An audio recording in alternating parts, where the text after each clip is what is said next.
Il faut ne pas avoir peur de se battre pour défendre une autre façon de faire dans la sphère publique. L'homme de paix doit avoir en lui la capacité de se battre. Matryoshka. Bonjour à tous, bienvenue dans Matryoshka et merci à vous très sincèrement d'être toujours plus nombreux à nous suivre. Alors, grande question, face à la pandémie mondiale, face aux enjeux climatiques, face à la montée du terrorisme, que transmettre? Plutôt l'art de combattre ou l'art de débattre, ou peut-être un peu des deux. Avec notre nouvelle Matryoshka, le professeur de philosophie, philosophe, romancier, auteur, essayiste, Raphaël Enthoven, nous allons ensemble creuser pour essayer de comprendre où se love vraiment le courage. Mais pour commencer, plutôt que d'imaginer des futurs radieux, je vous propose qu'on fasse le point tout de suite sur sa vision de notre perception de la réalité, de nos craintes des lendemains. On l'écoute. La crainte des lendemains me semble moins prégnante aujourd'hui que la crainte de l'absence de lendemain. Ce dont la crainte des lendemains, comme on dit, à mon avis témoigne, c'est du sentiment que nous vivons un jour sans fin. Et c'est tout le paradoxe de l'époque où tout accélère mais où nous n'allons nulle part, où tout est infiniment rapide mais où en réalité toutes les infos se ressemblent et sont digérées par des formats homogènes, et où les prouesses technologiques flatte en nous le sentiment du hamster dans sa roue, si vous voulez. C'est le paradoxe d'une époque qu'on peut baptiser, pour le coup, l'expression est de Hegel, mais elle fonctionne, je crois, et on peut la situer géographiquement, c'est-à-dire l'Europe occidentale. C'est la fin de l'histoire. C'est la fin de l'histoire, très concrètement. De nouveau. Mais pas de nouveau. Non, parce qu'on avait théorisé la fin de l'histoire déjà. Mais on avait raison de le faire. On avait raison de le faire il y a 30 ans. Mais oui, on avait raison de le faire il y a 30 ans. Que s'est-il passé en 89 ? Nous avons perdu le contrepoint d'une adversité sombre, menaçante, objective, infiniment puissante, dont la menace avait pour effet de souder les volontés. Nous avons perdu ça.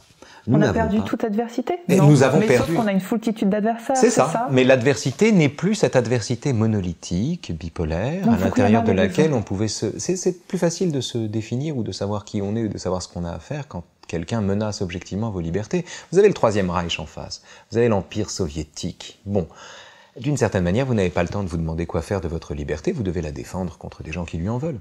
Nous vivons en démocratie, c'est-à-dire nous vivons dans un régime dont nous ne pouvons espérer que la perpétuation. On ne peut pas espérer sortir de la démocratie. On ne peut pas rêver d'un autre régime.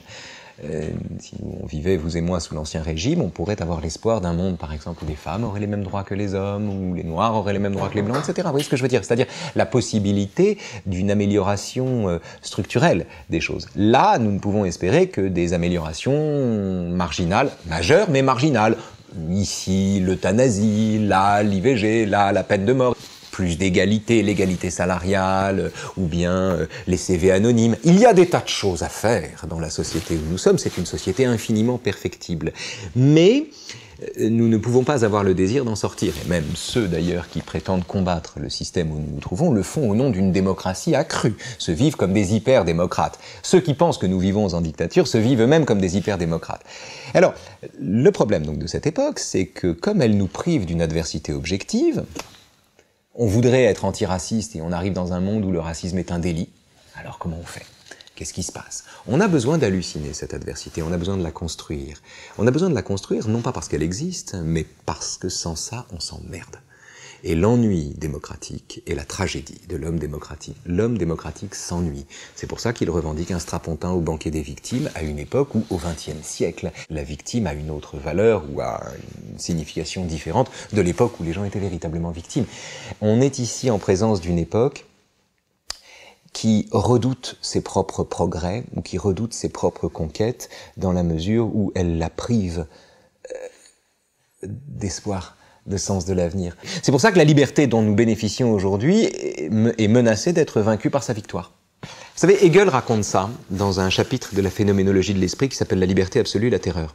Il dit en gros, la Révolution française aurait pu choisir le chemin de Montesquieu, c'est-à-dire celui d'une pondération des pouvoirs, un pouvoir pondéré par l'autre, d'un équilibre, d'une stabilité qui n'est pas la négation du mouvement, mais qui est comme une table à 3 pieds.